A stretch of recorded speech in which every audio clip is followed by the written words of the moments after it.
How you doing, everyone? So today you'll notice I'm holding a stock exhaust pipe, and then I've got a procircuit T6 on the 23 KLX 300. So a couple things that I want to talk about, well, today mainly is just going to be the difference between the factory exhaust pipe and the aftermarket slip-on that I have. I just have a slip-on. I didn't do this pipe at the moment, just got the slip-on, and I'm just going to talk about the differences. You know, the exhaust pipes always add more power to the bike, and you know, the question is, why is that? So I'm going to give you my synopsis on it and just the general thought process on what I know, my experience with this stuff, and I do have a background in mechanics that can help me talk factually. So I'm going to do my best to talk to you factually on some basic principles just about exhaust operation. So, but specifically this factory muffler on this KLX 300 is a really good example to explain to you the differences in why you have the opportunity for power gain with a slip-on, even just a slip-on.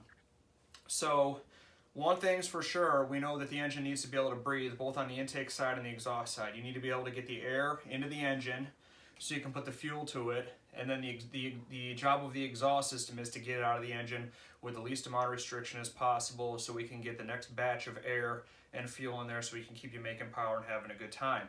So the factory muffler is restricted, and I'm going to talk to you about that as to how. We're going to jump straight to the slip-on.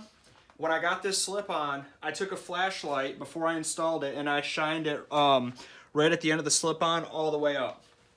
And I could see light out here, which indicated to me it is a straight shot all the way through. So the exhaust travels straight out, right? And you're probably like, well, yeah, that's what an exhaust pipe is going to do. It's going to be straight out, right?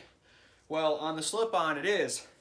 You would assume it's the same thing with this muffler, but it's not. So we're going to look at that. One of the first things you're going to notice is the diameter of the outlet right here. It's much smaller than this one, which is going to give you some restriction. This is going to be opened up a lot more, less restricted, allow your exhaust to flow. This one is a lot smaller, more restricted. You're only going to flow so much exhaust with something like this, and that's going to be it. But it gets even more intense. So let's take a look at that. So I took these screws out. On your factory muffler, you're going to have like 3 Allens right here. This comes off, and then you've got your spark arrestor right here. Okay, that goes in there. Now look at that. You're like, whoa, what in the world? Why is that like that? We're going to talk about this too. Now we know what a spark arrestor is for. The EPA wants it on there so when you're out riding in the woods, you don't set the place on fire. The exhaust on this muffler, how this works is it travels in here, and there's a pipe that comes up all the way in here. You might be able to see it if you get the camera view just right, but the pipe's actually right there on the bottom. It's a pipe on the bottom. So the exhaust comes up here, and then on the top up here, there's 2 pipes that go back to a chamber. And then they go back into this chamber, and the exhaust goes through this spark arrestor and out. So the exhaust on this exhaust pipe goes in, comes up around here, and remember, this seals inside the exhaust pipe, so it can't go in and then just out. It comes in, has to go through these 2 little small pipes back, and then through the spark arrestor. So the exhaust is constantly doing this in your bike when you're riding it. It can't get straight out. So that's I don't know. I highly doubt that every single muffler is like that. But that's the factory design of the stock muffler on the KLX 300, and they probably had to do that to meet emissions, something of that nature. The cool thing about the procircuit is this has got a spark arrestor in it too, but it allows the exhaust to flow. Now, I'll tell you, here's the stage of the game where I'm at with this bike right now. I've got the battery charger hooked up because we're going to do like a little short and run it so you can hear it. But I have not ridden this bike with the slip-on the bike.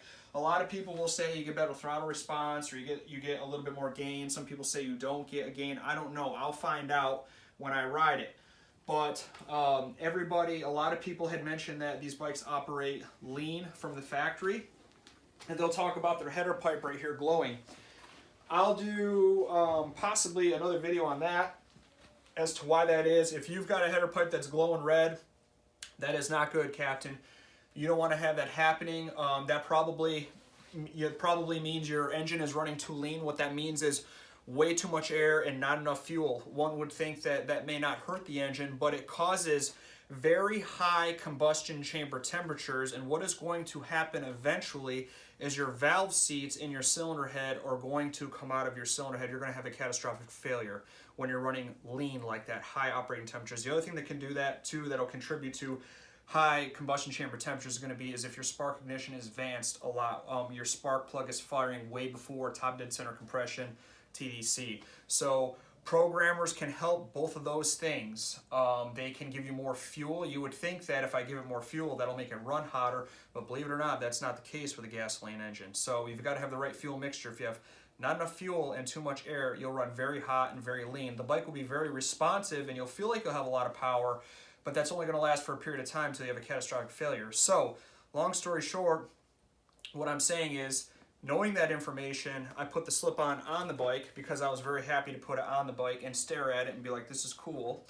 And secondly, what I'm going to do is I will eventually get a programmer. I'm not real sure which one we're going to get and put on it, but we're going to do a short where we run it briefly so people can hear it. I did delete the pair valve on it and open up the air box. That was in another video on my channel that you can look at if you want to. Those are very, very easy mods, cost you a little bit of time, that's about it. So we are going to run it here in a little bit just to hear it, but I haven't ridden it yet, so once I get the programmer on there, we'll do that and we'll see how it sounds. So that's the difference between your factory muffler and an aftermarket muffler. So if you're in the market to get one, considering that modification, it's going to open your machine up. It's going to give you a lot of potential, make more power, have a whole lot more fun out there on the track or the trails. So thanks for watching. Look forward to talking to y'all in the next video.